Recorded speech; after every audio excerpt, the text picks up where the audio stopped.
السلام عليكم ورحمة الله وبركاته. بسم الله الرحمن الرحيم. الحمد لله رب العالمين، والصلاة والسلام على سيد المرسلين نبينا محمد وعلى آله وصحبه ومن استنى بسنته واهتدى بهداه إلى يوم الدين. أما بعد.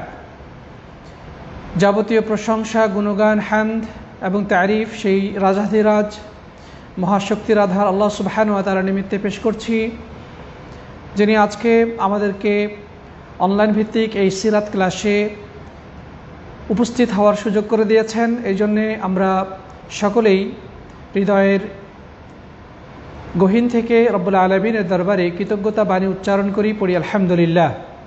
অতঃপর সালাত সালাম এবং অবারিত শান্তির ধারা বর্ষিত হোক আল্লাহ সুবহানাহু ওয়া তাআলা, যাকে এক বিশ্ব মানবতার এক ভয়ানক ক্রান্তি লগ্নে, এক অন্ধকারাচ্ছন্ন যুগে মানব জাতিকে সঠিক পথ দেখানোর জন্যে, সত্যের দিশা দেওয়ার জন্যে, ধ্বংসের হাত থেকে রক্ষা করে মুক্তির রাজপথ প্রদর্শন করার জন্যে এই দুনিয়ার বুকে প্রেরণ করেছিলেন। আসুন আমরা সেই প্রিয় নবী, সর্বশেষ এবং সর্বশ্রেষ্ঠ মানুষ, সর্বশ্রেষ্ঠ রাসূল, খাতামুল আম্বিয়া, রাহমাতুল আলামিন প্রিয় নবীর প্রতি হৃদয়ের সবটুকু ভালোবাসা উজাড় করে সালাত ও সালাম পেশ করি। আমরা সকলেই পড়ি সাল্লাল্লাহু আলাইহি ওয়াসাল্লাম। মোহতারাম মুআজ্জাজ, প্রাণপ্রিয় দর্শক, শ্রোতা, দিনী ভাই এবং বন্ধুগণ, আজকে আমরা রাসূল আকরাম সাল্লাল্লাহু আলাইহি ওয়াসাল্লামের দাওয়াতি কার্যক্রমের গুরুত্বপূর্ণ একটি অধ্যায় নিয়ে আলোচনা করার প্রয়াস করব, আল্লাহ যদি তৌফিক দান করেন ইনশাআল্লাহ তাআলা। তার আগে আমরা সবার কাছে অনুরোধ জানাবো, আপনারা লাইভটি দয়া করে অন্যদের কাছে শেয়ার করে নিন। আল্লাহ তাআলা আপনাদের সবাইকে এর জন্য জাযায়ে খায়ের দান করুন, আল্লাহুম্মা আমিন। প্রিয় উপস্থিতি, আমরা আমাদের যে মূল আলোচ্য বিষয় সেদিকে অগ্রসর হব। তার আগে আমরা গত ক্লাসে যে বিষয়গুলো নিয়ে আলোচনা করেছিলাম সেগুলো সম্পর্কে সামান্য কিছু এবং সংক্ষেপে সেগুলো আবারও একটু আলোচনা করে নিতে চাই। তো আজকের মূল আলোচ্য বিষয় হচ্ছে নবী আকরাম সাল্লাল্লাহু আলাইহি ওয়াসাল্লাম মক্কায় দাওয়াতি কার্যক্রম শুরু করেছেন অতি সংগোপনে। দীর্ঘ 3 বছর তিনি গোপনে দাওয়াত দিয়েছেন। এরপরে তিনি প্রকাশ্যে আল্লাহর দ্বীনের কথা প্রচার করা শুরু করেছেন। তো মক্কাতে কিভাবে তিনি প্রকাশ্যে দাওয়াত শুরু করলেন এবং কিভাবে তার উপরে শত্রুতা শুরু হলো, তার উপরে নানা ধরনের অভিযোগ উত্থাপিত হতে থাকলো কাফের কুরাইশদের পক্ষ থেকে, এবং তিনি বিভিন্নভাবে বাধা প্রতিবন্ধকতার সম্মুখীন হতে শুরু করলেন, এই বিষয়গুলো ইনশাআল্লাহ আমরা আজকে আলোচনা করব।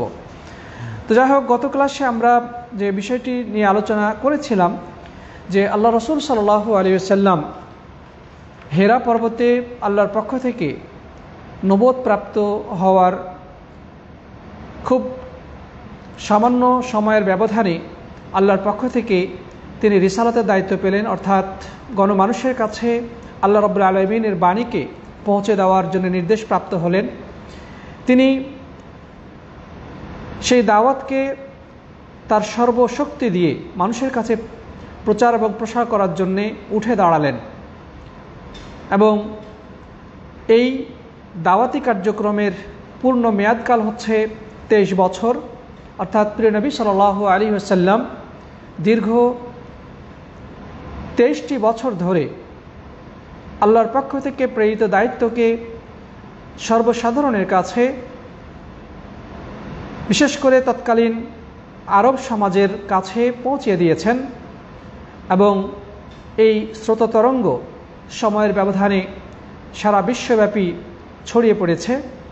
তো রাসূল করিম সাল্লাল্লাহু আলাইহি ওয়াসাল্লামের এই 23 বছরের নবুয়তি জিন্দেগিকে আলেমগণ 2 ভাগে বিভক্ত করেছেন। একটি হচ্ছে মক্কি জিন্দেগি, আরেকটি হচ্ছে মাদানী জিন্দেগি। অর্থাৎ প্রিয় নবী সাল্লাল্লাহু আলাইহি ওয়াসাল্লামের জীবনের প্রথম 13টি বছর নবুয়ত প্রাপ্ত হওয়ার পর থেকে মোট 13টি বছর প্রিয় নবী সাল্লাল্লাহু আলাইহি সাল্লাম মক্কা এবং মক্কার আশেপাশে তার দাওয়াতি কার্যক্রম পরিচালিত করেছেন। এরপরে বাকি 10টি বছর তার প্রিয় জন্মস্থান, প্রিয় মাতৃভূমি সব কিছু ছেড়ে তিনি তার নানা গোষ্ঠী যেই এলাকায় অবস্থান করেন সেটা হচ্ছে মদিনাতুল মুনাওয়ারা, তখন তাকে বলা হতো ইয়াসরিব, সেখানে গমন করেন, অর্থাৎ হিজরত করেন। হিজরতের মাধ্যমে প্রিয় নবী সাল্লাল্লাহু আলাইহি ওয়াসাল্লামের দাওয়াতের একটি নতুন অধ্যায় সূচিত হয়। আর সেখানে তিনি তার জীবনের বাকি অংশ অতিবাহিত করেন। তার সময়কাল হচ্ছে 10 বছর। তার মানে তার দাওয়াতি সময়কালকে দুই ভাগে বিভক্ত করলে প্রথম পর্যায় হচ্ছে বা প্রথম যুগ হচ্ছে মাক্কি যুগ, যার মেয়াদকাল হচ্ছে 13 বছর। আর এরপরে হিজরতের পরে যে সময়টা তিনি মদিনায় অতিবাহিত করেছেন এবং মদিনায় ইসলামী রাষ্ট্র প্রতিষ্ঠা করেছেন এবং সেখানে গিয়ে নানা যুদ্ধ জিহাদের সম্মুখীন হয়েছেন, বিশ্বব্যাপী বিভিন্ন রাষ্ট্রপ্রধানদের কাছে দাওয়াত পৌঁছিয়ে দিয়েছেন এবং অধিকাংশ ইসলামের বিধিবিধানগুলো সেখানেই নাজিল হয়েছে তার উপরে। তো এই সময়টাকে বলা হয় মাদানী যুগ, যার মেয়াদকাল হচ্ছে 10 বছর। তো এই মাক্কি যুগকে আলেমগণ আবারও 3 ভাগে ভাগ করেছেন। প্রথম ভাগ হলো গোপনে দাওয়াতি কার্যক্রম। নবী আকরাম সাল্লাল্লাহু আলাইহি সাল্লাম তার দাওয়াতের যখন সূচনা করেন তা তিনি প্রকাশ্যে সবার সামনে দাওয়াত শুরু করেননি, বরং তিনি অত্যন্ত নীরবে নিভৃতে এত সংগোপনে এই দাওয়াতি কার্যক্রম চালিয়ে গেছেন।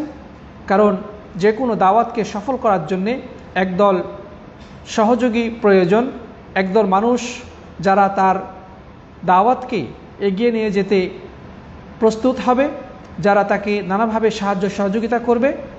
তাই অঙ্কুরে যেন এই দাওয়াত বিনষ্ট না হয়ে যায়, এই পথ যেন রুদ্ধ না হয়ে যায়, এই জন্যে তিনি প্রথমেই প্রকাশ্যে এই দাওয়াত প্রচার করেননি, বরং অত্যন্ত সুকৌশলে তিনি গোপনে আল্লাহ রাব্বুল আলামিনের বাণীকে যথাসাধ্য তার নিকটস্থ ব্যক্তিবর্গ, তার পরিবার থেকে শুরু করে তার বন্ধুবান্ধব, তার জানা শোনা এবং পরিচিত লোকদের মাঝে এই দাওয়াত প্রচার করেন এবং তার মেয়াদকাল ছিল 3 বছর, যেটাকে বলা হয় যে মক্কি জিন্দেগিতে গোপনে দাওয়াতি কার্যক্রমের মেয়াদকাল। অর্থাৎ নবী আকরাম সাল্লাল্লাহু আলাইহি সাল্লাম এই 3 বছর ধরে মক্কায় নিজস্ব খুব নিকটজনদের মাঝে এবং নিজস্ব পরিমণ্ডলে গোপনে দাওয়াতি কার্যক্রম পরিচালনা করেছেন। এরপরে তিনি দ্বিতীয় স্তরে উপনীত হন, অর্থাৎ ক্রমান্বয়ে তিনি সামনে অগ্রসর হচ্ছেন এবং দাওয়াতের ময়দানে তিনি ক্রমান্বয়ে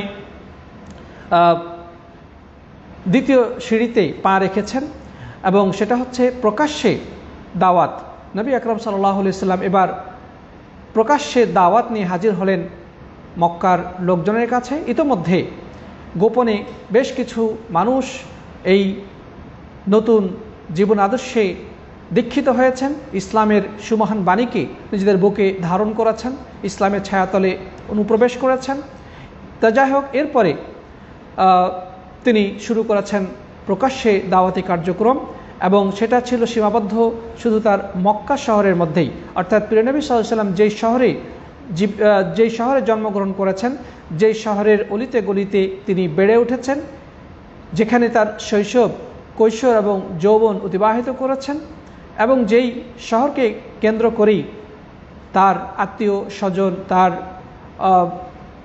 কবিলা, তার গোত্র এবং কুরাইশের বিভিন্ন উপগোত্রগুলো ছড়িয়ে ছিটিয়ে রয়েছে, যেই শহরেই পৃথিবীর সর্বশ্রেষ্ঠ স্থান, সর্বশ্রেষ্ঠ ঘর বাইতুল্লাহ কাবা শরীফ রয়েছে।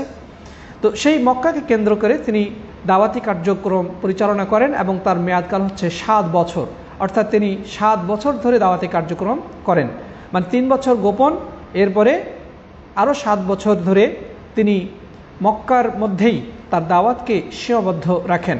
প্রিয় উপস্থিতির সাথে বন্ধুগণ, এরপরে আল্লাহ রাব্বুল আলামিনের হুকুমে তিনি দাওয়াতের আরেকটি স্তরে উপনীত হলেন, আর তা হচ্ছে মক্কার বাইরে এই দাওয়াতকে ছড়িয়ে দেওয়া। তিনি তায়েফে গেলেন এবং সেখানে গিয়ে সেখানকার বিভিন্ন কবিলার প্রধানদের কাছে দাওয়াত নিয়ে উপস্থিত হলেন এবং তাদেরকে দাওয়াত দিলেন। এরপরে মোট কথা মক্কার আরও আশপাশের এলাকাগুলোতে তিনি দাওয়াতকে ছড়িয়ে দিলেন এবং এটা ছিল আরও 3 বছর, এবং অর্থাৎ মোট কথা এই 13টি বছর নবী আকরাম সাল্লাল্লাহু আলাইহি ওয়াসাল্লাম দাওয়াতি কার্যক্রম করলেন মক্কা এবং মক্কার আশপাশের এলাকায়। তারপরে তিনি মক্কা ছেড়ে মদিনায় হিজরত করেছিলেন এবং মদিনায় হিজরত করার পরে তার দাওয়াতের দ্বিতীয় স্তর আরম্ভ হয়, আর তা হচ্ছে মাদানী যুগ। প্রিয় সাথী বন্ধুগণ, আমরা ইনশাআল্লাহ সামনে মাদানী যুগ সম্পর্কে আলোচনা করব। প্রিয় উপস্থিতি, আমরা ইতিপূর্বে অবগত হয়েছি যে প্রিয় নবী সাল্লাল্লাহু আলাইহি ওয়াসাল্লামের এই দাওয়াতি কার্যক্রম তিনি তার ঘর থেকে শুরু করেছেন। একেবারে সবচেয়ে প্রিয়জন একজন মানুষের সবচেয়ে অন্তরঙ্গ হয় তার স্ত্রী। একজন স্ত্রী এবং স্বামী, তারা দুজন যতটা ঘনিষ্ঠ পৃথিবীর আর কেউ অতটা ঘনিষ্ঠ হতে পারে না। নবী আকরাম সাল্লাল্লাহু আলাইহি ওয়াসাল্লাম যখন হেরা পর্বতে, যখন সেই জাবাল নূরের হেরা গুহা থেকে আল্লাহ রাব্বুল আলামিনের পক্ষ থেকে ঐশী বাণী প্রাপ্ত হলেন সম্মানিত ফেরেশতা জিবরাইল আমিনের মাধ্যমে, তিনি প্রকম্পিত হৃদয়ে অত্যন্ত ভয়ে বিহ্বল হয়ে তিনি তার সবচেয়ে ঘনিষ্ঠজন, তার প্রিয়তমা স্ত্রী উম্মুল মুমিনিন খাদিজা বিনতে খুয়াইলিদ রাদিয়াল্লাহু তাআলা আনহার কাছে আগমন করলেন।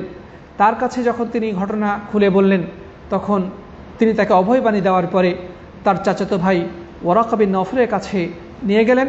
ওয়ারাকা বিন নওফল সমস্ত ঘটনা আদ্যপন্ত শুনে ঘোষণা করলেন যে তোমার কাছে যেই ফেরেশতা যেই বিষয়টি এসেছিল সেটাতে ভয় পাওয়ার কোনো কারণ নেই। ইন্না হাযান নামুস আল্লাযী জাআ ইলা মূসা, যে তোমার পূর্বে মূসার কাছেও এই ফেরেশতা আগমন করেছিল, অতএব তুমি নবী হচ্ছ, তুমি আল্লাহর পক্ষ থেকে নবুয়ত প্রাপ্ত হয়েছ। এরপরে তিনি তাকে বললেন যে তোমার এলাকার লোকজন তোমার বিরোধিতা করবে, তোমার সাথে শত্রুতা পোষণ করবে, তোমার এলাকা থেকে বের করে দেবে। আমি যদি তখন বেঁচে থাকি আমি তোমাকে পূর্ণ শক্তি দিয়ে সাহায্য করব। আমি তখন যদি যুবক থাকি তবে আমি তোমার পাশে গিয়ে দাঁড়াবো, তোমাকে আমি আমার সবটুকু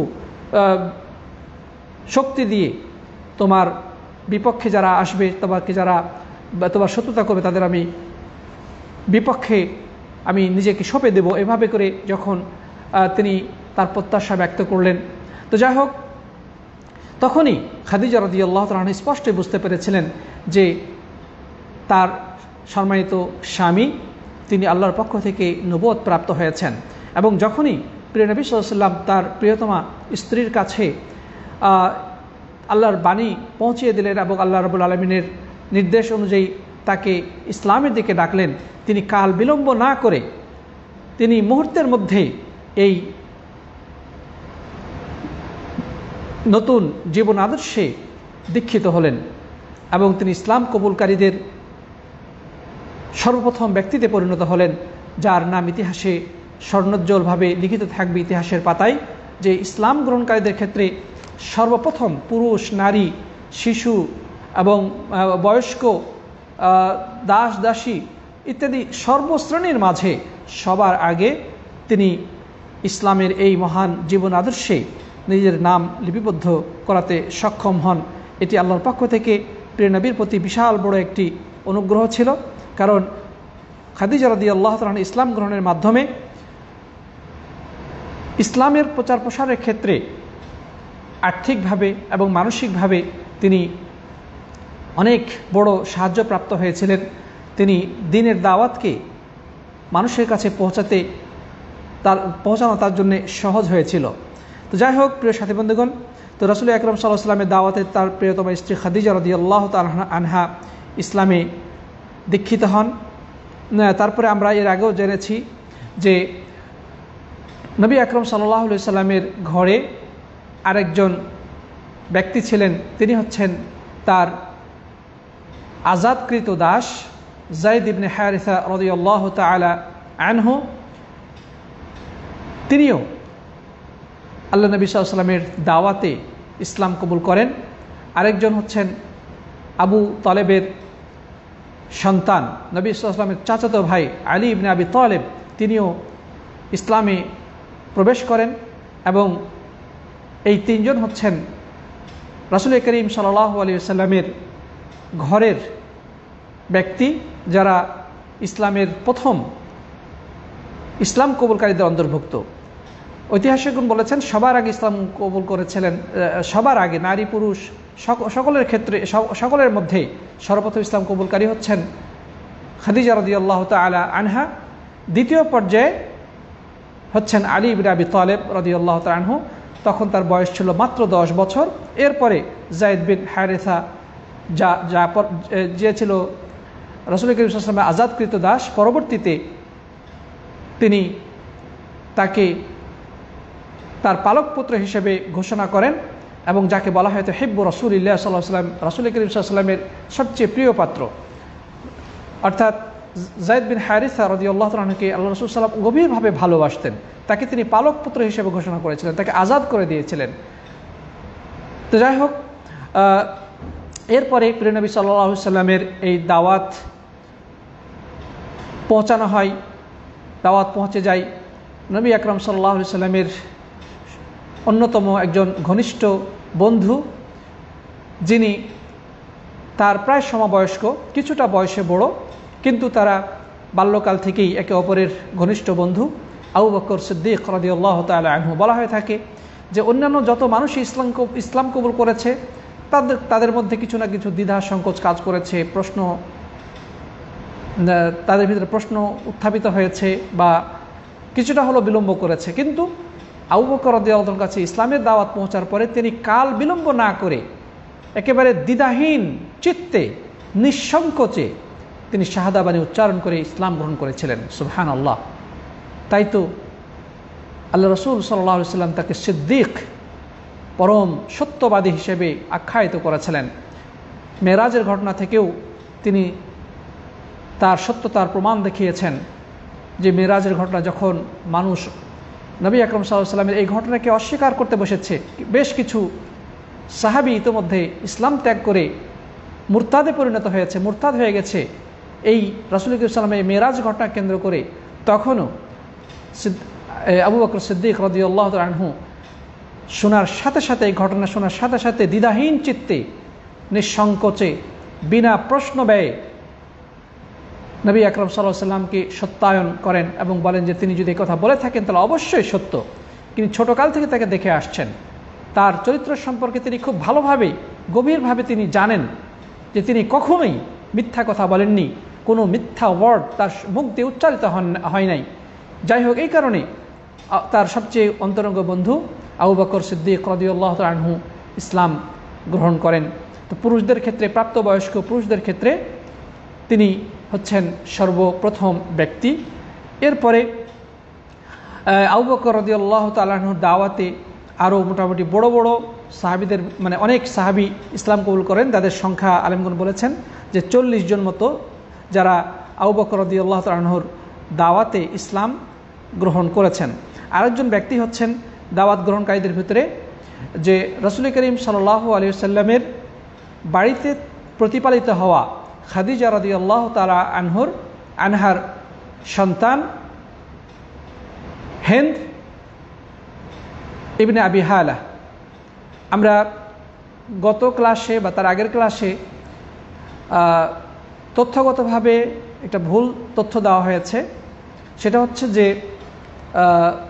এই যে খাদিজা রাদিয়াল্লাহু তাআলা আনহার গর্ভস্থ সন্তান যে তার আগের স্বামী আবু হালার মাধ্যমে জন্মগ্রহণ করেছিলেন, তার নাম ছিল হিন্দ। কিন্তু হিন্দ নামটি আরবে পুরুষ এবং নারী উভয়ের ক্ষেত্রেই ব্যবহৃত হয়। অর্থাৎ আরবেরা এই হিন্দ নামটি পুরুষদের জন্য যেভাবে নামকরণ করে থাকে, নারীদের ক্ষেত্রেও এই নামটি নামকরণ করা হয়ে থাকে। যেমন হিন্দ বিনতে উতাইবা। আর এখানে দেখতে পাচ্ছি যে আমি আসলে ভুলবশত বলেছিলাম যে হিন্দ মেয়ে, আমি নাম দেখে মেয়ে ভেবেছিলাম, কিন্তু বাস্তবতা হচ্ছে তিনি হচ্ছেন ছেলে। তো এই অনাকাঙ্ক্ষিত বা অনিচ্ছাকৃত ভুলের জন্যে আল্লাহর কাছে ক্ষমা প্রার্থী। তো যাই হোক, এই হিন্দ হচ্ছেন খাদিজা রাদিয়াল্লাহু তাআলা আনহার একজন সন্তান, ছেলে। এই ছেলে রাসূল আকরাম সাল্লাল্লাহু আলাইহি ওয়াসাল্লামের বাড়িতেই প্রতিপালিত হতেন এবং ইসলামের দাওয়াতে তিনিও সর্বপ্রথম অংশগ্রহণ সাড়াদানকারীদের অন্যতম। তো যাই হোক, রাসূল আকরাম সাল্লাল্লাহু আলাইহি ওয়াসাল্লামের পরিবারের সবাই কিন্তু সবার আগে ইসলামের এই মহান কাফেলায় অন্তর্ভুক্ত হয়েছিলেন। এরপরে আমরা আরও বেশ কিছু নাম জেনেছি যে আবু বকর সিদ্দিক রাদিয়াল্লাহু তাআলা আনহু তিনি ইসলামের দিকে দাওয়াত দেওয়া শুরু করলেন এবং তার দাওয়াতে প্রায় তখনকার 40 জন ব্যক্তি ইসলামে দীক্ষিত হয়েছিলেন। তাদের মধ্যে আমরা এর আগে জেনেছি যে আবু বকর রাদিয়াল্লাহু তাআলা আনহুর দাওয়াতে ইসলাম কবুল করেছেন উসমান ইবনে আফফান রাদিয়াল্লাহু তাআলা আনহু, তারপরে সাদ বিন আবি ওয়াক্কাস, জুবাইর ইবনে আওয়াম প্রমুখ ব্যক্তিগণ ইসলামে প্রবেশ করেছিলেন। তো এটি আবু বকর রাদিয়াল্লাহু তাআলা আনহুর দাওয়াতের ফলাফল। তার মাধ্যমে আল্লাহ সুবহানাহু ওয়া তাআলা অনেক মানুষকে ইসলামের পথ দেখিয়েছেন এবং তারা সকলেই অনেক উঁচু পর্যায়ের সাহাবী ছিলেন। তাদের কারো বয়স ছিল 13 বছর, কারো বয়স ছিল 17 বছর। উসমান ইবনে আফফান রাদিয়াল্লাহু তাআলার বয়স ছিল তখন 34 বছর। তো এইভাবে করে ইসলামের এই মহান কাফেলা সামনে অগ্রসর হতে থাকে এবং নবী আকরাম সাল্লাল্লাহু আলাইহি সাল্লামের দাওয়াত চতুর্দিকে ছড়াতে থাকে। এছাড়া আরও অনেকে ইসলাম কবুল করেছে। গত ক্লাসে আমরা সেগুলো আলোচনা করেছি। উসমান রাদিয়াল্লাহু তাআলা আনহার মা, আবু বকর রাদিয়াল্লাহু তাআলা আনহুর মা ইতিমধ্যে ইসলাম কবুল করেছেন। তারপরে জুবাইর ইবনে আওয়াম এর মা ইসলাম কবুল করেছেন। এছাড়াও আবু বকর রাদিয়াল্লাহু তাআলার কন্যা ইসলাম কবুল করেছেন। তারপরে আমর ইবনে আবাসা, আবু যার গিফারি, এরা সকলেই প্রথম পর্যায়ের ইসলাম গ্রহণকারীদের অন্তর্ভুক্ত। তারপরে সুমাইয়া, তার সন্তান আম্মার ইবনে ইয়াসের, এরা সকলেই প্রথম যুগে ইসলাম কবুলকারীদের অন্তর্ভুক্ত। যাই হোক, তো এইভাবে করে ইসলামের এই দাওয়াত চতুর্দিকে ছড়িয়ে পড়তে শুরু হলো। গণমানুষের কাছে এর আলোচনা, পর্যালোচনা ইত্যাদি হতে শুরু করলো। তা আমরা গত ক্লাসে আরও জেনেছি যে ইসলামের এই প্রথম পর্যায়ে আল্লাহর পক্ষ থেকে যেই নির্দেশনা এই উম্মতের উপরে নাজিল হয় তা হচ্ছে সকাল সন্ধ্যায় 2 রাকাত করে নামাজ আদায় করার বিধান। তো যাই হোক, এরপরে আল্লাহ রাসূল সাল্লাল্লাহু আলাইহি সাল্লাম আল্লাহর পক্ষ থেকে নির্দেশপ্রাপ্ত হলেন যে ওয়ানদির আশিরাতাকাল আকরাবিন, যে নবী আকরাম সাল্লাল্লাহু আলাইহি সাল্লামকে আল্লাহ তাআলা আদেশ করলেন যে হে নবী, তুমি তোমার নিকটতম আত্মীয়দেরকে তুমি সতর্ক করো। আল্লাহ সুবহানাহু ওয়া তাআলা সূরা শুআরার 214 নম্বর আয়াতের মাধ্যমে আল্লাহ নবীর প্রতি এই নির্দেশ জারি করলেন যে তুমি তোমার নিকট আত্মীয়দের মাঝে এই দাওয়াতকে প্রচার করো। আর আমরা একথা জানি যে নিকট আত্মীয় যারা আত্মীয় স্বজন, রক্তের সাথে যাদের সম্পর্ক, যারা নিজস্ব কবিলার লোকজন, এরা যদি রাসূল করিম সাল্লাল্লাহু আলাইহি ওয়াসাল্লামের পক্ষে থাকে তবে নিঃসন্দেহে এই দাওয়াতটা অধিক ফলপ্রসূ হবে। আর দাওয়াতের ক্ষেত্রে নিজের আত্মীয় স্বজন, নিজের জ্ঞাতি গোষ্ঠী, তারাই কিন্তু বেশি হকদার, তারাই দাওয়াত পাওয়ার বেশি হকদার। আমি আমার দাওয়াত প্রচার করব, বাইরে প্রচার করছি, কিন্তু আমার নিজের ঘর যদি অন্ধকার থাকে তাহলে কিন্তু এটা দূষণীয়। তো এই জন্যে এই দাওয়াত পাওয়ার ক্ষেত্রে সবার ক্ষেত্রে অগ্রাধিকার কে পাবে? সবার আগে নিজের পরিবার। রাসূল করিম সাল্লাল্লাহু আলাইহি ওয়াসাল্লাম বলেছেন, আলা কুল্লুকুম রাইন ওয়া কুল্লুকুম মাসউলুন আন রাইয়াতিহি, তোমরা প্রত্যেকে এক একজন দায়িত্বশীল, আর তোমাদের দায়িত্ব সম্পর্কে প্রশ্ন করা হবে, জিজ্ঞাসা করা হবে, তোমাদের দায়িত্ব কর্তব্য সম্পর্কে আল্লাহর কাছে তোমাদেরকে প্রশ্নের সম্মুখীন হতে হবে। তো তাই তো রাসূল আকরাম সাল্লাল্লাহু আলাইহি ওয়াসাল্লাম তার সবার আগে দাওয়াতের ক্ষেত্রে সবার আগে তিনি তার নিজের ঘরকে প্রাধান্য দিয়েছেন, তার স্ত্রীকে প্রাধান্য দিয়েছেন, তার ঘরে থাকা তার চাচাতো ভাই আলী রাদিয়াল্লাহু আনহুকে প্রাধান্য দিয়েছেন, তার আজাদকৃত দাস এবং তার পালক পুত্র যায়েদ বিন হারিসাকে প্রাধান্য দিয়েছেন, তার একান্ত অন্তরঙ্গ বন্ধুকে তিনি দাওয়াত দিয়েছেন। আল্লাহ রাসূল সাল্লাল্লাহু আলাইহি ওয়াসাল্লাম দাওয়াতের ক্ষেত্রে এই পদ্ধতি অবলম্বন করেছেন, নিজের ঘর থেকে তিনি শুরু করেছেন। এরপরে দাওয়াত পাওয়ার ক্ষেত্রে হকদার কারা? হকদার হচ্ছে নিজেরই রক্তের সম্পর্কিত কিন্তু যারা আরেকটু দূরবর্তী। আল্লাহ রসুল সাল্লাল্লাহু আলাইহি ওয়াসাল্লাম সেইটাই করেছেন। নবী আকরাম সাল্লাল্লাহু আলাইহি ওয়াসাল্লাম বনু হাশিমকে ডাকলেন এবং তারা কুরাইশদেরই একটি উপগোত্র। তো যাই হোক, তিনি তাদেরকে ডাকলেন এবং তাদেরকে দাওয়াত দিলেন, তাদেরকে মূর্তি পূজার ভয়াবহতা সম্পর্কে সতর্ক করলেন, আল্লাহ রাব্বুল আলামিনের তাওহীদের দিকে তিনি তাদেরকে ডাকলেন, উলুহিয়তের দিকে আহ্বান জানালেন, নিরঙ্কুশ শিরিক মুক্ত ইবাদতের দিকে তাদেরকে তিনি আহ্বান জানালেন। এক্ষেত্রে প্রতিক্রিয়া হলো তারা অনেকেই রাসূল আকরাম সাল্লাল্লাহু আলাইহি ওয়াসাল্লামের এই দাওয়াতকে স্বাগত জানালো, কিন্তু তার দুই চাচা, একজন হচ্ছে আবু তালেব ইবনে আব্দুল মুত্তালিব, যিনি রাসূল আকরাম সাল্লাল্লাহু আলাইহি ওয়াসাল্লামের আপন চাচা, অর্থাৎ প্রিয় নবী সাল্লাল্লাহু আলাইহি ওয়াসাল্লামের বাবা আব্দুল্লাহ এবং আবু তালেব তারা আপন দুই ভাই। তো এই ক্ষেত্রে ভাতিজার এই দাওয়াতকে তিনি স্বাগত জানালেন এবং সাহায্য সহযোগিতার আশ্বাস দিলেন। পক্ষান্তরে তার আরেক চাচা, তার নাম হচ্ছে আবু লাহাব, কিন্তু আবু লাহাব তার প্রকৃত নাম নয়, তার প্রকৃত নাম হচ্ছে আব্দুল উজ্জা ইবনে আব্দুল মুত্তালিব। তো এই চাচা সে সম্পূর্ণ বিপরীত মেরুতে অবস্থান নিল। আবু তালেব তিনিও চাচা, আবু লাহাব তিনিও চাচা, কিন্তু আবু তালেবের অবস্থান ছিল ইতিবাচক। নবী আকরাম সাল্লাল্লাহু আলাইহি ওয়াসাল্লামকে সাহায্য সহযোগিতা করার অঙ্গীকার করলেন এবং তাকে এগিয়ে যাওয়ার পরামর্শ দিলেন, কিন্তু আবু লাহাব সম্পূর্ণ বেঁকে গিয়ে প্রিয় নবী সাল্লাল্লাহু আলাইহি ওয়াসাল্লামের শত্রুতায় লিপ্ত হলো এবং শত্রু ভূমিকায় অবতীর্ণ হয়ে নবী আকরাম সাল্লাল্লাহু আলাইহি ওয়াসাল্লামকে নানাভাবে কষ্ট দিতে শুরু করল। যাই হোক, এবার আল্লাহ রসুল সাল্লাল্লাহু আলাইহি ওয়াসাল্লাম দাওয়াতের ক্ষেত্রে তৎকালীন সময়ে প্রচলিত সবচেয়ে গুরুত্বপূর্ণ মাধ্যম অবলম্বন করলেন, আর তা হচ্ছে সাফা পর্বতের চূড়ায় উঠে ইয়া সাবাহা বলে আওয়াজ দেওয়া। তখনকার যুগে এটাই ছিল শ্রেষ্ঠ মিডিয়া, যে কোনো গুরুত্বপূর্ণ আহ্বান সবার কাছে পৌঁছে দেওয়ার জন্যে মানুষ সাফা পাহাড়ে বা যে কোনো একটা পাহাড়ের উঁচুতে শীর্ষদেশে উঠে ইয়া সাবাহা বলে চিৎকার করত। তখন সব মানুষ দূর দূরান্ত থেকে এখানে ছুটে আসতো এবং তারা বুঝতে পারত যে কোনো একটা গুরুত্বপূর্ণ বিষয় ঘটতে যাচ্ছে বা ঘটেছে, হয়তোবা এই কারণে এভাবে ডাকা হচ্ছে। বর্তমান যুগে আমাদের দেশের গ্রামাঞ্চলগুলিতে আমরা দেখি যে কোনো গুরুত্বপূর্ণ বিষয়ে মাইকিং করা হয়, মাইক দিয়ে ঘোষণা প্রচার করা হয়, কিন্তু তৎকালীন সময়ে পদ্ধতি এটাই ছিল যে পাহাড়ের চূড়ায় উঠে খুব জোরে আওয়াজ করে মানুষকে পাহাড়ের পাদদেশে একত্রিত করা এবং তারপরে যেই বিষয়ে ঘোষণা দিতে চাই সেই বিষয়টি তাদের কাছে প্রকাশ করা।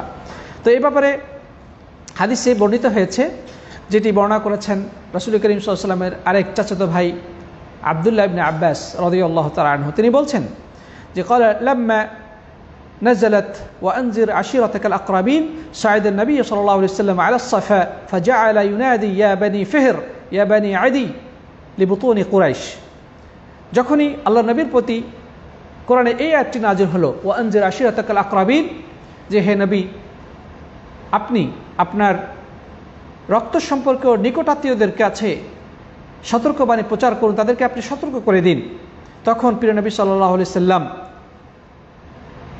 যে পদক্ষেপটি নিলেন তা হলো যে তিনি মক্কার কাবাঘর সংলগ্ন যে সাফা পর্বত রয়েছে সেই সাফা পাহাড়ের উপরে তিনি উঠে গেলেন। তখন একটা বড় পাহাড় ছিল, সাফা এবং মারওয়া দুটি পাহাড় ছিল। বর্তমান জমানায় যারা মক্কা এসেছেন সাফা এবং মারওয়া দেখেছেন, সেখানে কিন্তু তেমন পাহাড়ের তেমন একটা অস্তিত্ব দেখা যাচ্ছে না। এখন সেটা আধুনিক যুগে অত্যন্ত চাকচিক্যভাবে অনেক সুন্দর পরিপাটি করে সাজিয়ে রাখা হয়েছে, শুধু কিছু পাথর রাখা হয়েছে একটা নিদর্শন হিসেবে, কিন্তু সেটা কিন্তু পাহাড়ের কোনো অবস্থা দৃশ্যমান হচ্ছে না। কিন্তু একসময় এটা পাহাড় ছিল। যাই হোক, আল্লাহ রসুল সাল্লাল্লাহু আলাইহি ওয়াসাল্লাম সেই সাফা পাহাড়ে আরোহণ করার পরে এবার তিনি বিভিন্ন গোত্রের নাম ধরে ডাকতে শুরু করলেন। তিনি বললেন, ইয়া বানি ফিহর, ইয়া বানি আদি, হে ফিহির গোত্র, হে আদি গোত্র। এগুলো ছিল কুরাইশদেরই বিভিন্ন উপগোত্রের নাম। তিনি তাদেরকে নাম ধরে ডাকা শুরু করলেন। হাত্তা ইজতামাউ, তিনি এই ডাকাডাকির ফলে তারা উপস্থিত হয়ে গেল, জমা হয়ে গেল। ফাজাআল আর-রাজুলু ইযা লাম ইসতাতি ইয়াখরুজা আরসালা রাসূলান লিয়ানজুরা মা হুয়া। তো আব্দুল্লাহ ইবনে আব্বাস রাদিয়াল্লাহু আনহু বলছেন যে লোকজন সেখানে একত্রিত হতে শুরু করলো। হয়তোবা কেউ যদি একত্রিত নাও হতে পারত, তখন তার পক্ষ থেকে একজন প্রতিনিধি প্রেরণ করত, একজন ব্যক্তিকে তার পক্ষ থেকে পাঠানো হতো, পাঠিয়ে দিল, যেন সে দেখে যেতে পারে যে আসলে সেখানে কি ঘটছে বা কিসের জন্য ডাকা হচ্ছে। ফাজা আবু লাহাব ও কুরাইশ, আবু লাহাব এবং কুরাইশ এরা আসলো। ফাকালা আরাআইতুম, নবী আকরাম সাল্লাল্লাহু আলাইহি সাল্লাম এবার তাদেরকে বলছেন, তিনি কি ঘোষণা প্রচার করবেন, তিনি বলছেন, আরাআইতুকুম লাউ আখবারতুকুম আন্না খায়রান মিল ওয়াদি তুরিদু আন তুগীরা আলাইকুম আকুনতুম মুসাদ্দিকিন। রাসূল আকরাম সাল্লাল্লাহু আলাইহি সাল্লাম তার দাওয়াতের মূল কথায় যাওয়ার আগে তিনি তাদেরকে মানসিকভাবে প্রস্তুত করে নিচ্ছেন। ভূমিকা হিসেবে তাদের কাছে তিনি বক্তব্য দিলেন। তিনি বললেন, আপনাদের কাছে আমি যদি এই একটা বিষয়ে তথ্য দেই যে শত্রু বাহিনী যুদ্ধ করার জন্যে ওই পাহাড়ের পাদদেশে লুকিয়ে আছে, পাহাড়ের পেছনে লুকিয়ে আছে, তারা আপনাদের উপরে আক্রমণ করবে, তারা আক্রমণের প্রস্তুতি নিয়েছে, তারা ঘোড়সওয়ার যোদ্ধা এবং যুদ্ধ সরঞ্জাম নিয়ে তারা এই পাহাড়ের পেছনে তারা অপেক্ষায় রয়েছে, যে কোনো মুহূর্তে আপনাদের উপরে আক্রমণ পরিচালনা করবে। তাহলে কি আপনারা আমার কথা বিশ্বাস করবেন? তখন তারা জবাবে বলল, নাম মা জাররাবনা আলাইকা ইল্লা সিদকা। তারা বললেন, অবশ্যই বিশ্বাস করব, কারণ আমরা কখনোই আপনাকে মিথ্যা কথা বলতে শুনিনি। আপনি সবসময় সত্যের পক্ষে থাকেন, সত্য কথা বলেন, সত্য বই মিথ্যা আপনার কাছ থেকে কখনোই আমরা শুনি নাই। এই উত্তর পাওয়ার পরে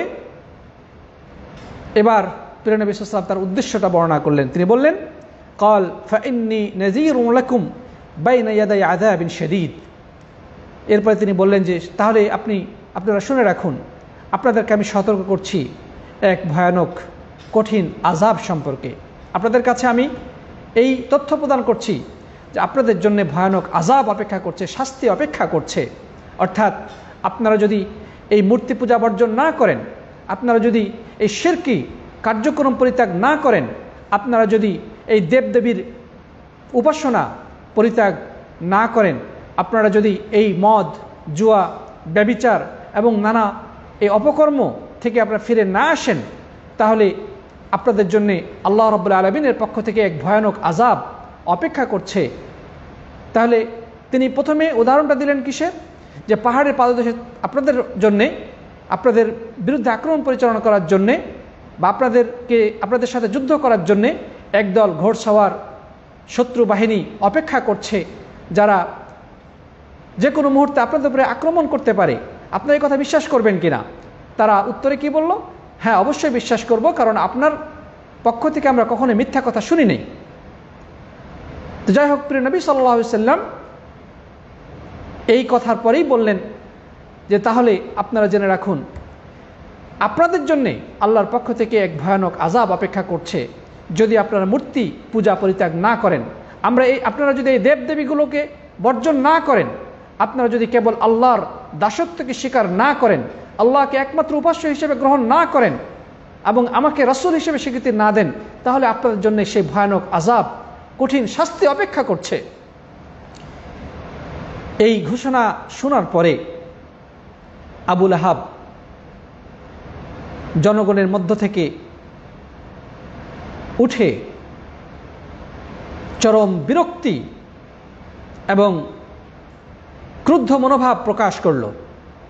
সে বলে উঠল, তাব্বান লাকা সাইরাল ইয়াউমি আলিহাদা জামাআতানা, যে ধ্বংস হোক, তুমি ধ্বংস হও, সারাটা দিন তোমার অকল্যাণ হোক, এই কথা বলার জন্যে কি তুমি এই সাফা পাহাড়ে উঠে লোকজনকে ডেকেছ? এই কথা বলে অন্য বর্ণনা রয়েছে সে পাথর ছুঁড়ে মারে প্রিয় নবী সাল্লাল্লাহু আলাইহি ওয়াসাল্লামের দিকে। আল্লাহ সুবহানাহু ওয়া তাআলা সাত আসমান থেকে এই দৃশ্য অবলোকন করছেন। তিনি আবু লাহাবের ব্যাপারে কোরআনে কারীমের আয়াত অবতীর্ণ করে দিলেন, যেটি হচ্ছে সূরাতুল লাহাব বা সূরাতুল মাসাদ। সূরা লাহাবও বলা হয়, সূরা মাসাদও বলা হয়। এই সূরা লাহাব আল্লাহ সুবহানাহু ওয়া তাআলা অবতীর্ণ করলেন আবু লাহাবকে কেন্দ্র করে। আল্লাহ তাআলা বলছেন, তাব্বাত ইয়াদা আবি লাহাব, ধ্বংস হোক আবু লাহাবের দুই হাত, অতএব সে নিজে ধ্বংস হোক। মা আগনা আনহু মালুহু ওয়া মা কাসাব, তার সম্পদ এবং তার উপার্জিত কোনো কিছুই তাকে বাঁচাতে পারবে না, তার কোনো কাজে লাগবে না। সায়াসলা নারান যাতা লাহাব, সে অচিরেই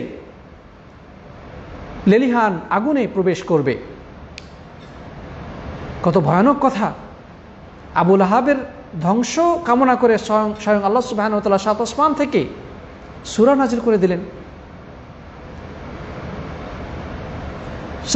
সায়াসলা নারান যাতা লাহাব ওয়া ইমরাআতুহু হাম্মালাতাল হাতাব, এবং তার স্ত্রীও, যাকে উম্মে জামিল, তাকে যার নাম ছিল আরওয়া, এবং তাকে উম্মে জামিল বলা হতো অথবা জামিলা সম্ভবত। যাই হোক, আবু লাহাবের স্ত্রী, তার ব্যাপারে আল্লাহ সুবহানাহু ওয়া তাআলা কোরআনে কারীমের আয়াত অবতীর্ণ করলেন যে তার স্ত্রী, সেও লেলিহান আগুনে প্রবেশ করবে। তো এইভাবে আল্লাহ সুবহানাহু ওয়া তাআলা আবু লাহাব এবং তার স্ত্রীর ভয়ানক পরিণতি কোরআনে কারীমের সূরার মাধ্যমে মানব জাতির কাছে নাজিল করে দিলেন।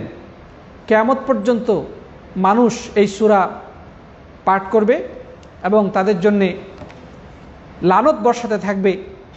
তাদের ভয়ানক পরিণতির কথা থেকে যেন মানুষ শিক্ষা গ্রহণ করে। যারা ইসলামের দাওয়াতের বিরুদ্ধে অবস্থান গ্রহণ করে, যারা ইসলামের দাওয়াতকে স্তব্ধ করে দিতে চায়, চাই সে নারী হোক অথবা পুরুষ হোক, আল্লাহর পক্ষ থেকে তার জন্য ভয়ানক শাস্তি অপেক্ষা করছে। আল্লাহর আযাব, জাহান্নামের আগুন তার জন্য অপেক্ষা করছে।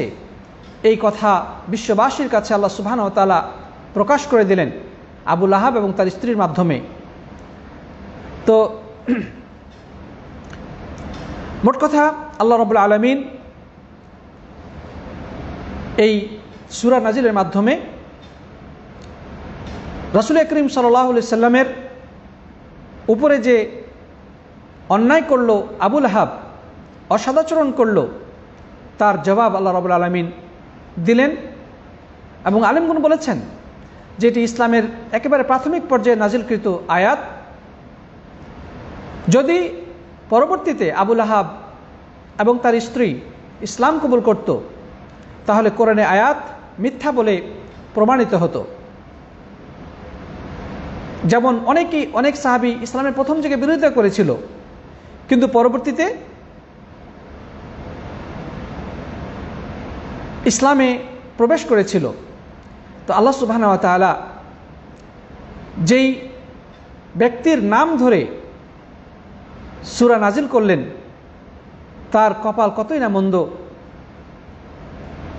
আবু লাহাব রাসূল করিম সাল্লাল্লাহু আলাইহি ওয়াসাল্লামের আপন চাচা হওয়ার পরেও, শ্রেষ্ঠ বংশের অন্তর্গত হওয়ার পরেও, কুরাইশ বংশের অন্তর্গত হওয়ার পরেও, রাসূল করিম সাল্লাল্লাহু আলাইহি ওয়াসাল্লামের রক্ত সম্পর্কিত হওয়ার পরেও, এবং আবু লাহাবের চেহারার সৌন্দর্য ছিল অতুলনীয়,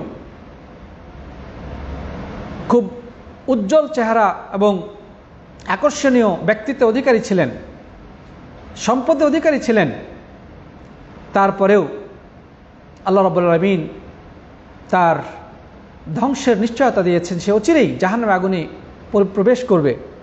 এবং তার স্ত্রী উম্মে জামিল আরওয়া বিনতে হারব, তার ব্যাপারেও আল্লাহ সুবহানাহু ওয়া তাআলা ভয়ানক ধ্বংস এবং কঠিন পরিণতির কথা উল্লেখ করেছেন। কারণ তার স্ত্রীও তার স্বামীকে আল্লাহ রাসূল সাল্লাল্লাহু আলাইহি ওয়াসাল্লামের দাওয়াতের বিরোধিতা করার জন্যে নানাভাবে উৎসাহিত করত। সে বলেছিল যে আমার দামি গলার হার, স্বর্ণ সব কিছু বিক্রি করে দিয়ে হলেও এই নতুন দাওয়াতকে বন্ধ করে দাও। তার স্বামীকে সে উৎসাহিত করত। তাই তো রব্বুল আলামিন স্বামী স্ত্রী দুজনকেই জাহান্নামের ইন্ধন হিসেবে উল্লেখ করে দিয়েছেন। সাথী বন্ধুগণ, সুতরাং যারা ইসলামের বিরোধিতা করে, যারা তাওহীদের বিরোধিতা করে, যারা সত্যের আহ্বানের বিপক্ষে অবস্থান গ্রহণ করে, তাদের শিক্ষা নেওয়া উচিত এই সূরা লাহাবের মাধ্যমে, সূরা লাহাব থেকে। প্রিয় বন্ধুগণ, তো যাই হোক, এভাবে করে আল্লাহ রাসূল সাল্লাল্লাহু আলাইহি ওয়াসাল্লামের দাওয়াতের ক্ষেত্রে সর্বপ্রথম বাধার সৃষ্টি করা হলো। আর সেই বাধাটা দিল প্রিয় নবী সাল্লাল্লাহু আলাইহি ওয়াসাল্লামের রক্ত সম্পর্কীয় নিজ গোত্রীয় চাচা আবু লাহাব। সাথী বন্ধুগণ, যাই হোক, এই হাদিসটি সেই বুখারীতে উল্লেখিত হয়েছে যে সাফা পর্বতে উঠে রাসূল আকরাম সাল্লাল্লাহু আলাইহি ওয়াসাল্লাম মানুষকে ডেকে যে দাওয়াত দিলেন, আবু লাহাবের যে প্রতিক্রিয়া, এই বিষয়টা আল্লাহ সুবহানাহু ওয়া তাআলা সূরা লাহাবের মধ্যে উল্লেখ করেছেন, ইঙ্গিত দিয়েছেন। তো এই পুরো ঘটনাটাই সহিহ বুখারীতে কিতাবুত তাফসিরে উল্লেখিত হয়েছে।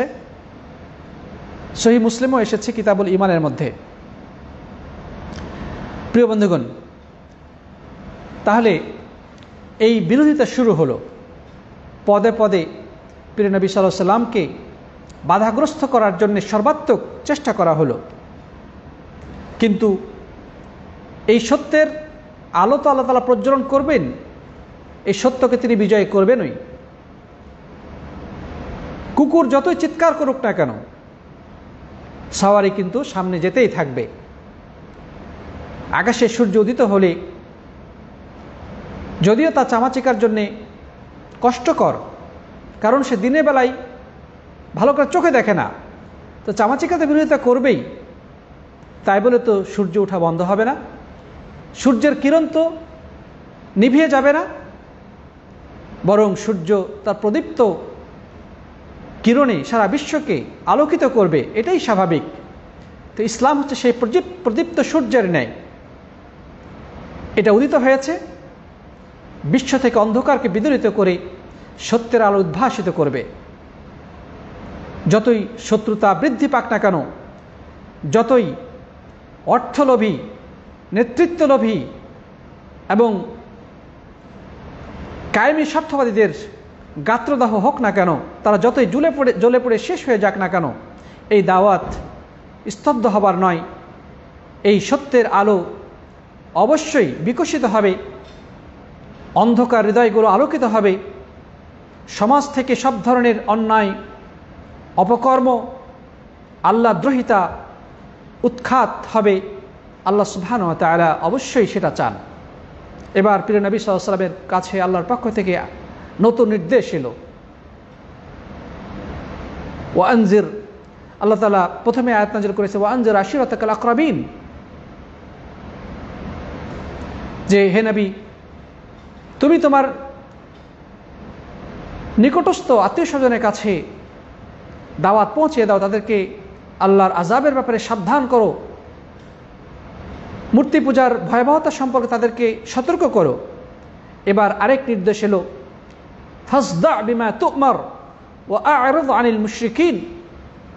আল্লাহ সুবহানাহু ওয়া তাআলা এবার সূরা হিজরের 94 নম্বর আয়াতের মাধ্যমে প্রিয় নবীর প্রতি নির্দেশ জারি করলেন যে হে নবী, আপনি আল্লাহর পক্ষ থেকে যে আদেশপ্রাপ্ত হয়েছেন তা প্রকাশ্যে মানুষের কাছে প্রচার করে দিন, মানুষকে আপনি শুনিয়ে দিন, এবং মুশরিকদেরকে আপনি পরোয়া করবেন না। মুশরিকদের বিরোধিতায় আপনি থেমে যাবেন না, তাদেরকে আপনি উপেক্ষা করুন, বরং আল্লাহর পক্ষ থেকে যে নির্দেশ আপনাকে দেওয়া হবে তা আপনি মানুষকে শুনিয়ে দিন, মানুষের কর্ণকুহরে তা পৌঁছে দিন, সেদিকে মানুষকে আপনি ডাকতে শুরু করুন। যাই হোক, আল্লাহ রসুল সাল্লাল্লাহু আলাইহি ওয়াসাল্লাম মানুষের কাছে এই দাওয়াত পৌঁছাতে শুরু করলেন। পথে ঘাটে প্রান্তরে, বিভিন্ন মেলায় বাজারে, হজের মৌসুমে হাজিদের কাছে তিনি দাওয়াত দিতে শুরু করলেন। তার দাওয়াতের মূল বক্তব্যই হচ্ছে, ইয়া আইয়ুহান নাস কুলু লা ইলাহা ইল্লাল্লাহ তুফলিহু, হে মানুষেরা তোমরা বলো আল্লাহ ছাড়া ইবাদত পাওয়ার হকদার আর কেউ নেই, আল্লাহ ছাড়া সত্য উপাস্য আর কেউ নেই, তাহলেই তোমরা সফলতা অর্জন করতে পারবে, তোমরা ধ্বংসের হাত থেকে রক্ষা পাবে। এভাবে করে আল্লাহ রাসূল সাল্লাল্লাহু আলাইহি ওয়াসাল্লাম মানুষের কানে কানে এই তাওহীদের অমোঘ ঘোষণা বাণী প্রচার করতে শুরু করলেন। যতই প্রচার বৃদ্ধি পাচ্ছে, শত্রুদের শত্রুতা ততই বৃদ্ধি পাচ্ছে। এটাই বাস্তবতা, এটাই পৃথিবীর নিয়ম। সত্যের দাওয়াতকে সমাজের কায়েমি স্বার্থবাদীরা কখনোই সহজে গ্রহণ করে নেয়নি। সমাজের নেতৃত্বলোভীরা কখনোই এই পথকে সহজে ছেড়ে দেয়নি। এই পথ কুসুমাস্তীর্ণ নয়, এই পথ কণ্টকাকীর্ণ। এবার নবী আকরাম সাল্লাল্লাহু আলাইহি সাল্লাম কাফেরদের মাধ্যমে নানাভাবে ঠাট্টা বিদ্রুপের সম্মুখীন হতে লাগলেন। তার বিরুদ্ধে নানা অপপ্রচার শুরু হতে লাগলো, অপপ্রচার হতে শুরু হলো। তিনি নানাভাবে বাধাগ্রস্ত হতে শুরু করলেন। কিন্তু যেহেতু তিনি সম্ভ্রান্ত বংশের একজন ব্যক্তি, কুরাইশ হচ্ছে আরবের সবচেয়ে সম্ভ্রান্ত ব্যক্তি, তার দাদা আব্দুল মুত্তালিব সমাজের একজন নেতৃস্থানীয় ব্যক্তি, তার চাচা আবু তালেব ছিলেন, তার দাদা সম্ভ্রান্ত ব্যক্তি ছিলেন, মারা গিয়েছেন। তার চাচা আবু তালেব সমাজের একজন গণ্যমান্য ব্যক্তি, এবং বংশগতভাবে এই কুরাইশ বংশটা সম্মানিত এবং সংখ্যার দিক দিয়েও অন্যতম বৃহত্তর একটি বংশ। তো যার কারণে তারা সরাসরি প্রিয় নবী সাল্লাল্লাহু আলাইহি ওয়াসাল্লামের গায়ে হাত তোলার সাহস পায়নি, বা বাইরের কেউ নবী আকরাম সাল্লাল্লাহু আলাইহি ওয়াসাল্লামের বিরুদ্ধে আক্রমণ করার দুঃসাহস দেখায়নি। তারা কি করল? যেহেতু প্রিয় নবী সাল্লাল্লাহু আলাইহি ওয়াসাল্লামের চাচা আবু তালেব এখনও বেঁচে আছেন, সে চাচা আল্লাহ রাসূলের পক্ষে অবস্থান নিয়েছেন, তাকে সাহায্য সমর্থন করার ঘোষণা দিয়েছেন। এই জন্যে কুরাইশের বেশ কিছু নেতৃস্থানীয় ব্যক্তি, বয়োবৃদ্ধ এবং সমাজের গণ্যমান্য ব্যক্তি আল্লাহ রাসূলের চাচা আবু তালেবের কাছে এসে উপস্থিত হলো। আবু তালেবের কাছে এসে তারা অভিযোগ দায়ের করল যে আপনার এই ভাতিজা নতুন ধর্ম নিয়ে আগমন করেছে। আমাদের বাপদাদা পূর্বপুরুষ যেই মূর্তি পূজা করে দুনিয়া থেকে চলে গেছে, দেবদেবী যাদের একমাত্র পূজনীয় ছিল, তারা কি সবাইকে ভুল বলছে? তারা কি সবাই আসলে ভুল? আর এই তোমার ভাতিজা এসে বলতেছে যে কোনো দেবদেবীর পূজা চলবে না, মূর্তির বদনাম করছে, আমাদের ধর্মকে গালাগালি করছে। যদিও তিনি ধর্ম নিয়ে গালাগালি করেন নাই, কটূক্তি করেন নাই, বরং তিনি যৌক্তিকভাবে তাদের এই সমস্ত অসার কার্যক্রম উপস্থাপন করেছেন। এই মূর্তি মানুষের কোনো উপকারও করতে পারে না, কোনো ক্ষতি করতে পারে না, তা নিজেকে রক্ষা করার মতো যোগ্যতা তার মধ্যে নেই। তাহলে এমন মাটির, তার নিজে হাতে দ্বারা মাটি দ্বারা তৈরি করেছে, নিজ হাত দ্বারা তৈরি করে, নিজেরা পাথর খনন করে, পাথর খোদাই করে মূর্তি তৈরি করে, তারা কিভাবে দাসত্ব পাওয়ার হকদার হতে পারে। আল্লাহ রাসূল সাল্লাল্লাহু আলাইহি ওয়াসাল্লাম অত্যন্ত যৌক্তিকভাবে বিভিন্ন উদাহরণের মাধ্যমে এই মূর্তি পূজার অসারতা উপস্থাপন করেছেন। কিন্তু এই কুরাইশ নেতৃবৃন্দ তারা সেই বাপদাদার পূর্বপুরুষের রেখে যাওয়া ধর্মাচার এটাকে আঁকড়ে ধরে থাকতে চেয়েছে। তারা এতদিনের তাদের সেই লালিত মূর্তি পূজার ভালোবাসা কিভাবে বিসর্জন দিবে? তারা তো এটা সহজে বিসর্জন দেওয়ার মতো মানসিকভাবে তারা প্রস্তুত নয়। এবং আল্লাহ যেখানে তারা হচ্ছে বয়োবৃদ্ধ এবং সমাজের গণ্যমান্য ব্যক্তি, আর মুহাম্মদ সাল্লাল্লাহু আলাইহি ওয়াসাল্লাম যে তাদের চোখের সামনে বড় হয়েছে, আবু তালেবের ভাতিজা, সে কিভাবে নতুন দাওয়াত দেয় এবং তাদের পূর্বপুরুষকে দোষারোপ করে? তারা মেনে নিতে পারে নাই। আবু তালেবের কাছে তারা উপস্থিত হয়ে বলল যে আপনি আপনার এই ভাতিজাকে বাধা দেন, না হলে আমাদেরকে আমাদের কাজ করতে দেন, আমাদের রাস্তা ছেড়ে দেন। আমরা কিভাবে আপনার ভাতিজার ব্যবস্থা করতে হয় তা আমরা ভালো করে জানি। আপনি তাকে থামান, না হলে আমরা অন্য পদক্ষেপ গ্রহণ করব। তার মানে তারা এক পরোক্ষ হুমকি দিল। আবু তালেব অত্যন্ত বুদ্ধিমান সুচিন্তিত মানুষ ছিলেন। তিনি সবাইকে বুঝিয়ে সুন্দরভাবে বিদায় দিলেন, তাদের দাবির জবাব দিলেন। তারা শেষ পর্যন্ত ব্যর্থ মনোরথে ফিরে গেল। আবু তালেবকে তারা কোনোভাবেই রাজি করাতে সক্ষম হলো না। তারা হতাশ হৃদয়ে ফিরে গেল। আর আল্লাহ রাসূল সাল্লাল্লাহু আলাইহি ওয়াসাল্লাম আল্লাহর পক্ষ থেকে নির্দেশপ্রাপ্ত হয়ে তার এই দাওয়াতকে মানুষের কাছে প্রচার এবং প্রসারে আত্মনিয়োগ করে সামনে অগ্রসর হতেই থাকলেন। মানুষের কাছে এই বাণী জনে জনে পৌঁছাতে থাকলেন। সবার কাছে এখন একটা মানে টপ অফ দ্য সিটি, বা যেটা বলা হয় যে সমাজের সবার কাছে একটা আলোচ্য বিষয়, সেটা হচ্ছে নতুন ধর্ম ইসলাম। আল্লাহ রাসূল সাল্লাল্লাহু আলাইহি সাল্লাম এই ইসলামের বাণীকে সবার কাছে সাধ্য অনুযায়ী যেখানে সুযোগ পান সেখানে তিনি পৌঁছাতে থাকলেন, প্রচার করতে থাকলেন। তো যাই হোক, এই দাওয়াত প্রচারের কয়েক মাস অতিবাহিত হতে না হতেই হজের মৌসুম চলে এলো। আমরা ইতিপূর্বে আলোচনা করেছি যে জাহিলি যুগ থেকেই এই হজ প্রথা প্রচলিত ছিল।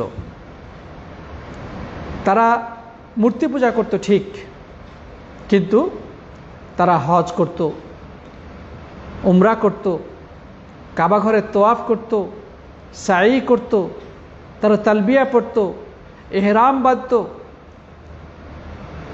হাজিদের সেবা করাকে তারা সম্মানজনক মনে করত, কাবা ঘরকে তারা সম্মান করত। কিন্তু এ সকল ইবাদত তারা করত ঠিকই, কিন্তু পাশাপাশি মূর্তি পূজা করত। তার মানে তারা নিরঙ্কুশভাবে ইবাদত আল্লাহর জন্য করত না, তারা শিরিক করত। ইবাদতের মধ্যে মূর্তিকে তারা শিরিক বা অংশগ্রহণ করাতো, পার্টনারশিপ নির্ধারণ করে ফেলত। এটি হচ্ছে সবচেয়ে বড় অপরাধ, সবচেয়ে বড় জঘন্যতম গুনাহ, যে ব্যাপারে আল্লাহ সুবহানাহু ওয়া তাআলা বলেছেন, ইন্নাল্লাহা লা ইয়াগফিরু আন ইউশরাকা বিহি ওয়া ইয়াগফিরু মা দুনা যালিকা লিমান ইয়াশা। আল্লাহ তাআলা ক্ষমা করবেন না তার সাথে শিরিক করাকে। শিরিক ছাড়া যত গুনাহ রয়েছে যাকে খুশি আল্লাহ সুবহানাহু ওয়া তাআলা ক্ষমা করে দিবেন। তো আরবের মুশরিকরা তারা আল্লাহকে রব হিসেবে বিশ্বাস করত। তারা এই বিশ্বাস তাদের মধ্যে ছিল যে তাদের মধ্যে বিশ্বাস ছিল যে আল্লাহ তাআলা সব কিছু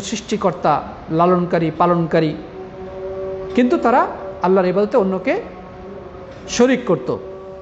তো যাই হোক, এরপরে হজের মৌসুম যখন ঘনিয়ে এলো, তখন হজ উপলক্ষে তারা একটা মিটিংয়ে একত্রিত হলো এবং সিদ্ধান্ত নিল যে হজের মৌসুমে যেন রাসূল করিম সাল্লাল্লাহু আলাইহি ওয়াসাল্লামের দাওয়াত বিশ্বব্যাপী ছড়িয়ে পড়তে না পারে। প্রিয় সাথী বন্ধুগণ, আমরা আর কথা লম্বা করতে পারছি না, আমাদের এখানে মাগরিবের আজান হয়ে গেল। তো ইনশাআল্লাহ হাজিদেরকে দাওয়াত থেকে বিরত রাখার জন্য তারা যে পরামর্শ সভা ডাক দিল, এরপর থেকে ইনশাআল্লাহ আমরা সামনের ক্লাসগুলিতে আলোচনা করবো আল্লাহ চাহিত। জাযাকুমুল্লাহ খায়রান। আল্লাহ তাআলা আপনাদের সবাইকে ভালো রাখুন, সুস্থ রাখুন এবং ঈমানের উপর প্রতিষ্ঠিত রাখুন। সকলের জন্য দোয়া করবেন, আমার জন্য দোয়া করবেন। জাযাকুমুল্লাহ খায়রান। আসসালামু আলাইকুম ওয়া রাহমাতুল্লাহি ওয়া বারাকাতুহু।